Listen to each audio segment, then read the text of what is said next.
السلام علیکم اسٹوڈنٹ، جیسا کہ آپ جانتے ہیں میں آپ کی انگلش کی teacher B S owner English card number 305 آج ہم پڑھیں گے۔ اس کا جو چیپٹر ہے میتھولوجی کیا ہے، بعض ایسی چیزیں جس میں انسان اس سوچ میں پڑ جاتا ہے کہ یہ چیز ہمیں کیسے بنی، کیسے ہے، جیسے کہ ایزی ورڈ میں کہہ لیں کہ یہ کائنات ہے، یہ کس طرح بنی، کیسے آئی اور کیسے وجود میں لائی گئی۔ ٹھیک ہے، یہ سارا پروسیس جب ہمارے ذہن میں آتا ہے تو ہم اس کی تخلیق کی طرف جاتے ہیں کہ اس کو کس نے تخلیق کیا، کہ اس کا خالق کون ہے۔ تو جیسے کہ آپ سب جانتے ہیں کہ اس کا خالق اللہ پاک ہے، اللہ تعالیٰ ہے۔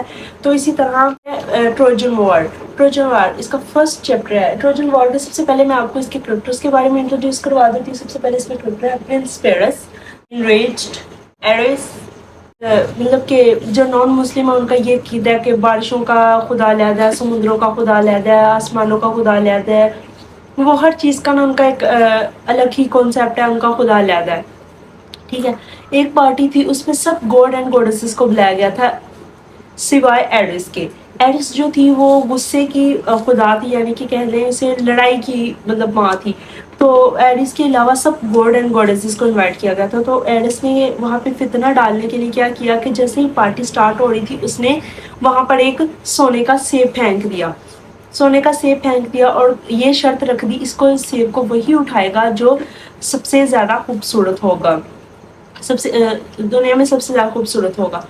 اس وقت وہاں پر 3 ہی خوبصورت لڑکیاں تھیں جن میں سے ایک ہے جرنو، وینس اور منویرا۔ گوڈیسز فیصلہ کرنے میں یہ مشکل پا رہے تھے کہ ہم اس میں سے کس کو یہ سیب دیں۔ انہوں نے کیا کیا، اپنا فیصلہ پرنس پیرس کے پاس بھیج دیا کہ پرنس پیرس جو فیصلہ کرے گا وہ ٹھیک ہوگا۔ اب ہر لڑکی چاہتی تھی کہ میں خوبصورت بنوں اور یہ سونے کا سیب میں حاصل کر سکوں۔ انہوں نے کیا کیا کہ پرنس پیرس کو نا سیپریٹلی آفر کرنا شروع کر دی۔ وینس نے جرنو نے آفر کی کہ اگر تم مجھے سیب کا حقدار ٹھہراتے ہو تو میں تمہیں دنیا کا امیر ترین انسان بنا دوں گی، پرنس پیرس کو کہا۔ منروا نے کہا کہ اگر تم مجھے یہ سونے کا سیب دلواؤ گے تو میں تمہیں دنیا کی پاورفل آرمی پرووائڈ کروں گی۔ جیسا کہ وینس یہ چلاک تھی، ہوشیار تھی، پرنس پیرس جوان تھا، اس نے کہا کہ جوانی میں انسان کو ایک ہی چیز کی ضرورت ہوتی ہے۔ اس نے اس کو یہ چیز کا حساب لگاتے ہوئے اس نے اس کو آفر کیا کہ اگر تم یہ سونے کا سیب مجھے دلواتے ہو تو میں تمہیں دنیا کی خوبصورت ترین لڑکی کو تمہارے عشق میں پاگل کر دوں گی۔ اس کو ان تینوں کے آفر کے مقابلے اس کو وینس کی آفر اچھا لگا۔ اس نے کہا ٹھیک ہے، اس نے یہ سونے کا حقدار جو ہے نا وہ وینس کو قرار دیا۔ پیرس نے اپنا وعدہ پورا کر دیا تھا، اس کو سونے کے سیب کا حقدار قرار دے دیا تھا۔ اب وعدہ پورا کرنے کی باری تھی وینس کی۔ دوسرے شہر نہ جانا پڑا کسی کام سے، دوسری سلطنت میں۔ وہاں پہ نا ایک پرنس تھا، اس کا نام تھا مینلس کی ایک بیوی تھی ہیلن، بہت ہی خوبصورت تھی۔ تو وینس نے اس کو اس سے ملوا دیا۔ جب پرنس پیرس نے ہیلن کو پہلی بار دیکھا تو اسے پہلی ہی نظر میں پیارا ہو گیا تھا۔ ہیلن کو بھی پرنس پیرس بہت اچھا لگا تھا۔ پرنس پیرس نے ہیلن کو وہاں سے بھگا کر اپنے سلطنت میں لے آیا۔ جب مینلس کو پتہ لگا کہ میری بیوی کو کوئی بھگا کر لے گیا ہے تو وہ کسی سفر پر روانہ ہوا تھا۔ جب یہ سارا کام ہوا، جب اس کو خبر پہنچی کہ میری بیوی کو بھگا کر لے گا، اس نے اس کے پیچھے پرنس پیرس کے پیچھے فوج بھیجی، لیکن کچھ خاص فرق نہ پڑا۔ لیکن پرنس مینلس بھی بہت امیر تھا، بہت ہی رچ مین تھا۔ اس نے کیا کیا، اس نے اپنی بیوی کو حاصل کرنے کے لیے ایک سے ایک حربہ آزمایا اور پرنس پیرس کی طرف مسلسل فوج بھیجتا گیا اور ان پہ وار کرواتا گیا۔ دیکھتے ہی دیکھتے یہ جنگ بہت بڑی جنگ لگ گئی۔ مینلس کی سلطنت میں 4 بہادر فوجی سپہ سالار تھے۔ یہ بھی بہت بہادر تھا، اس کی فوج کو ہینڈل کر رہا تھا۔ ایجکس یہ بھی بہت بہادر تھا، اس کی فوج۔ اس کے بعد ایچلس، یہ ہیرو ایز اے ہیرو ہے، ٹھیک ہے، اس پہ کسی چیز کا اثر نہیں ہوتا، کسی وار کا اثر نہیں ہوتا، یہ اس کو ہیرو کہتے ہیں، ہیرو کا نام دیا گیا ہے، ٹھیک ہے۔ ایرچ جو تھا وہ اپنی والدہ کی وجہ سے نہیں جنگ وغیرہ پہ جاتا تھا، نہ ہی وہ کسی سے لڑائی کرتا تھا، کیونکہ اس کی والدہ نے اس سے قسم اٹھوا لی تھی اور اسے اپنے گھر لے گئی تھی۔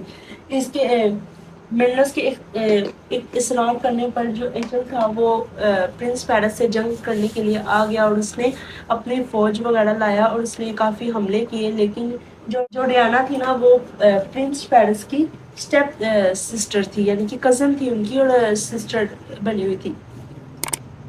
جو ایلس تھا اس کو ڈیانا سے محبت ہو گئی، لیکن وہ آنا کسی اور ارادے سے تھا، لیکن اس کو اس سے محبت ہو گئی، وہ پھر کمزور پڑنے لگا، اس پر کسی چیز کا وارڈ نہیں چلتا، نہ ہی وہ جلدی مر سکتا تھا۔ ہاں ایک بار ایک سفر کے دوران اس کے اسی جنگ میں سفر کے دوران اس کے پاؤں پر کسی سانپ نے ایلچس کی موت ہو گئی، ٹھیک ہے۔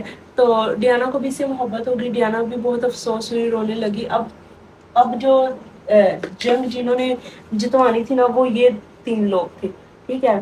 تو اب مینلس نے کہا کہ اب میری عزت آپ لوگوں کے ہاتھ میں، آپ نے جنگ جتوانی ہے۔ انہوں نے 1000 حربے آزمائے، لیکن یہ جنگ دن بہ دن بڑھتی ہی گئی۔ اس جنگ میں پرنس پیرس کا بھائی بھی مر گیا۔ اس کی ماں نے اسے جنگ سے بہت دور لے گئی تھی اور کہا تھا کہ آج کے بعد تم لڑائی جھگڑا نہیں کرو گے۔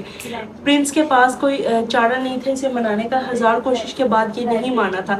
پرنس نے کیا کہا، جو پرنس پیرس کا بھائی تھا نا اس نے قتل کیا تھا۔ پرنس نے کہا کہ اس نے تمہارے دوست کو مارا ہے، اور کیا تم اب بھی اس سے نہیں لڑنا چاہو گے؟ اس بات پر اس کو جوش آ گیا، غصہ آ گیا، اور وہ لڑائی کے لیے تیار ہو گیا۔ جب وہ یہاں لڑنے کے لیے آیا تو اسے ڈیانا سے محبت ہو گئی، اور وہ مطلب جنگل کی طرف جا رہا تھا سفر پہ، اور اس کے پاؤں پہ سانپ نے ڈس لیا، جس کی وجہ سے اس کی موت ہو گئی، ٹھیک ہے۔ اب ہم بات کرتے ہیں یوزلس کی۔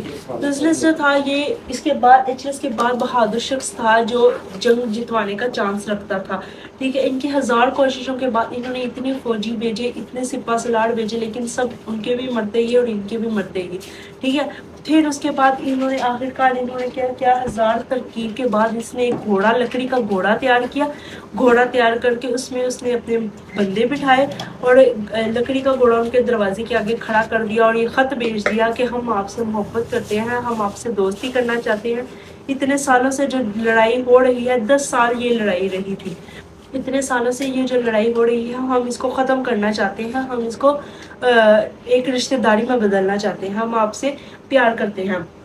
پرنس پیرس نے اس پہ یقین کر لیا اور گھوڑا اندر لے کے چلا گیا۔ جیسے ہی رات ہوئی، گھوڑے کے لکڑی کا گھوڑا تھا، اس میں آدمی چھپے ہوئے تھے، وہ آدمی باہر نکلے، اس نے محل میں سب کو مار دیا، پرنس پیرس کو، ہیلن کو، سب کو مار دیا، اور آخرکار وہ جنگ جیت گئی۔ اسی طرح یہ ان کو شارٹ روٹ میں کہا جاتا ہے کہ ایک 10 سال کی جنگ ایک لکڑی کے گھوڑے نے جتوا دی، جو کہ انسان جس میں ناکام رہے تھے۔ نیکسٹ لیکچر کے ساتھ ایک نئی ویڈیو لے کر آئیں گے۔ اللہ حافظ۔